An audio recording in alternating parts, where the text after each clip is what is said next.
Garmil Magad Chahirli, and my thank you to the Social Democrats for using their time to put the spotlight on this topic. But we need more than a spotlight. We need continued light through the democratic process of TDs answering questions and getting answers. And Minister, I'm afraid I'm not reassured here, and really I have a difficulty when things are personalised. But somewhere, something is very wrong in your department, let me say that. I'm looking at your speech and weasel words come to mind. Absolute weasel words, and we deserve more than that. But those who went forward and took their courage in their hands deserve a lot more than that. I have raised this matter, I've checked, on the 4th of February, the 10th of February, the 11th of February, the 17th of February. I was told the evidence was gone. And you know why it was gone? To protect people's confidentiality. A terrible reply. People's confidentiality, as you well know, can be protected in many ways. And indeed, of the 550 people approximately who came forward, only a small group asked for their anonymity to be to the fore. I think 60. So what that tells us, ministers, that overwhelmingly people came forward to say, please publish our stories, people, please listen to us. Not alone were those stories not published, but lies were told. I use that word very advisedly. Lies were told that the evidence was destroyed. Now we find out it wasn't destroyed at the last minute.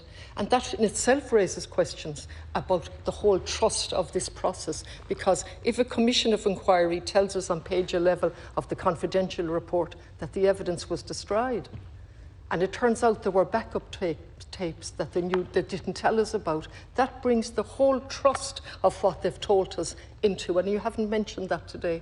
It's pretty serious that we were told that on page 11, ostensibly in the patronising patriarchal language, that we were doing it for their good. And we look at these weasel words, you're not opposing the motion, but what are you doing? Are you extending the time for the time necessary? I'm not sure I understand the sentiment of it. I don't think a year is necessary. I firmly of the belief that a commission of inquiry is independent. But this is beyond independence. There are serious practical questions here to be answered. How were we told it was destroyed, then not destroyed? How, on what basis, what legal basis, what time is necessary? Are you happy to stand into the shoes of the Commission as the most important person in the government at the moment if there's a judicial review? Just clarify that for us. Clarify when the testimonies, the transcript will be written out of these tapes, by whom and when they'll be available. So they're the two issues for me. That there's a body there that can be the subject of a judicial review, notwithstanding how difficult that is for ordinary people on the ground. Clarify that today. Take your courage in your hand, please. It's not what I deserve, it's what the people deserve. And secondly, in relation to the testimonies, when will they be written out? When will that transcript be available? When will the report on the St Patrick's Guild's Home be published? When will you tell us the result of your investigation into the leak of the report? When will you tell us, has everybody who asked for a copy got a copy? When will it go to the libraries? How can you ask anybody to rectify their testimony if they don't have a copy of the report in the first place, and secondly, a copy of the transcript from the recording? For God's sake, and again I use the word God, you know, we have somebody here in this department, or a group of people, telling people what's best, not learning anything at all. And therefore, that's your role, unfortunately maybe. You might embrace that role and begin to lead. I've asked you this before. You'll have my full support if you lead.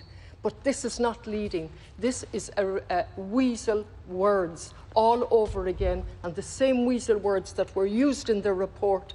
And finally, I'll conclude by saying, I listened to an interview yesterday with a former Supreme Court judge referring to an article in the Irish Times. And honestly, the content of that shocked me to my core, and I thought I'm old enough not to be shocked. The manner of that, what was reported in the paper yesterday, or the day before, is truly shocking. It's clearly the troops have rounded up the boys' club, but on this occasion there are women, unfortunately, in the boys' club, protecting what should not be protected. Thank you very much, Deputy. Thank you.